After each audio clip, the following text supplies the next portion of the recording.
आज के इस दौर में आधे से ज्यादा लोग किराए पे रहते हैं। कोई गांव से शहर आता है काम की तलाश में, और कोई छोटे शहर से बड़े शहर में जाता है काम की तलाश में।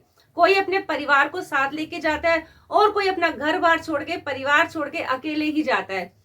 जहां पे वो काम पे जाता है वहां पे वो सबसे पहले एक चीज ढूंढता है, किराए का घर, जहां पे वो रात में सुकून से आके चैन की नींद सो सके। दिन भर थका हारा काम करे, लेकिन जब रात को वो घर पे आए तो सुकून से रह सके। कोई अपने परिवार को साथ लेके आता है, इसी तसल्ली से जाता है कि जब मैं काम पे जाऊं तो पीछे से मेरा परिवार सुरक्षित रहे। एक छत ढूंढता है जिसे हम किराए का घर कहते हैं या किराए की छत कहते हैं। लेकिन किराए का घर लोग मजबूरी में लेते हैं। इसी मजबूरी के चलते मकान मालिक कई ऐसे होते हैं जो बहुत ज्यादा टोका टाकी करने पे उतारू हो जाते हैं। अगर आप एक किराएदार हैं तो मुझे बताइए, क्या आप किराएदार हैं, किराए के मकान में रहते हैं और कई समस्याओं से जूझ रहे हैं, या फिर आप मकान मालिक हैं? मुझे कमेंट बॉक्स में अभी बताइए। और मेरा वीडियो कहाँ कहाँ से देख रहे हैं मुझे ये भी बताइए। देखिए, क्या आप किराएदार हैं और आपका मकान मालिक हमेशा आपको टोका टाकी करता रहता है? 2 मिनट मोटर देर से चलाई हो, बाहर सफाई ना करी हो, या फिर छोटी छोटी ऐसी कई चीजें होती हैं जो हमेशा आपको टेंशन देती हैं कि हम पैसे भी दे रहे हैं, टाइम पे किराया भी दे रहे हैं, और टेंशन की टेंशन बनी हुई है। अगर आप इन्हीं समस्याओं से जूझ रहे हैं तो आज का ये वीडियो आपके ही लिए है। वीडियो को पूरा देखिएगा, क्योंकि इसमें आपकी समस्याओं का हल मिलेगा। तो नमस्कार दोस्तों, मैं हूं ज्योति आनंद। आप देख रहे हैं पसंद चले गृहिणी की बात जो सिर्फ गृहिणी की। देखिए, होता क्या है, जब हम किराए पे घर लेते हैं ना, तो हम सारी छानबीन कर लेते हैं, रेंट एग्रीमेंट बनवा लेते हैं, हर चीज कर लेते हैं। लेकिन जब असली खेल शुरू होता है, जब हम बीच में रहने लग जाते हैं,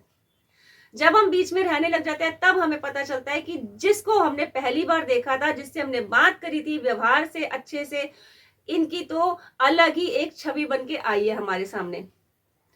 हर बात में टोका टाकी करना, आज तुमने मोटर नहीं चलाई, आज तुमने सफाई नहीं करी, आज यहाँ पे धूल दिख रही है, आज तुमने ये चीज कर दिया, यहाँ पे कचरा हो गया, आज तुम्हारे बच्चे शोर मचा रहे हैं, या फिर आज तुम्हारे घर मेहमान ज्यादा आ गए, या तो फिर तुमने टंकी ही खाली कर दी है।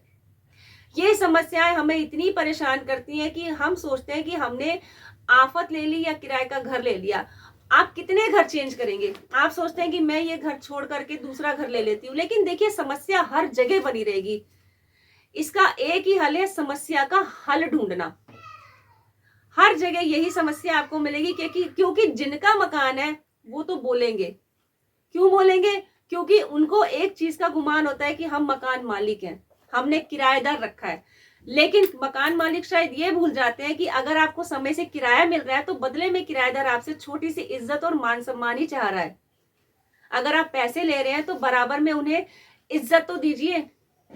अगर आपके साथ ये सब हो रहा है तो इसका मैं हल बताने वाली हूँ, ध्यान से सुनिएगा, क्योंकि ये वीडियो बिल्कुल भी स्किप करने लायक नहीं है। सबसे पहले मुझे ये बताइए कि किस किस का मकान मालिक आपको, अपने किराएदारों को बार बार जलील करता है। छोटी छोटी बात में आप टेंशन ले लेती है और कई बार सोचती है कि मैंने ये वाला मकान भी खाली कर देना है और ये वाला भी खाली कर देना है, मैं दूसरी जगह चली जाऊंगी। मुझे जरूर बताइए कमेंट बॉक्स में। अब आते हैं इसके हल पे। देखिए, जब आप नए नए किराएदार बनते हैं या घर में शिफ्ट होते हैं तो सबसे पहले रेंट एग्रीमेंट बनता है ना। तो आप अपने मकान मालिक से पूछिए कि अगर आपके साथ मकान मालिक रह रहा है, ऊपर रह रहा है या नीचे रह रहा है, जैसे भी है, मतलब साथ साथ रह रहे हैं, तो सबसे पहले आप उनसे पूछिए कि कौन सा काम किसकी जिम्मेदारी है। ये जानना बहुत ज्यादा जरूरी हो जाता है, क्योंकि अगर हम ये चीजें नहीं जानते ना तो बाद में जाके इतनी बड़ी गलतफहमियां बनती है, वो गलतफहमियां लड़ाई झगड़े का रूप ले लेती है। तो आप उनसे पूछिए कि कौन सा काम आपके जिम्मे है और कौन सा काम मेरे जिम्मे है। चाहे मोटर चलाने का हो, झाड़ू लगाने का हो, या फिर और कोई छोटे छोटे बेसिक से काम हो, टैंकी भरने का हो, कौन सा काम आपका है। अगर वो आपको बताते हैं कि ये सारे काम मेरे हैं या आधे आधे हैं, तो आप लिखित में भी ले सकते हैं कि आप मुझे एक बार लिख दीजिए, क्योंकि मैं भूल जाती हूँ।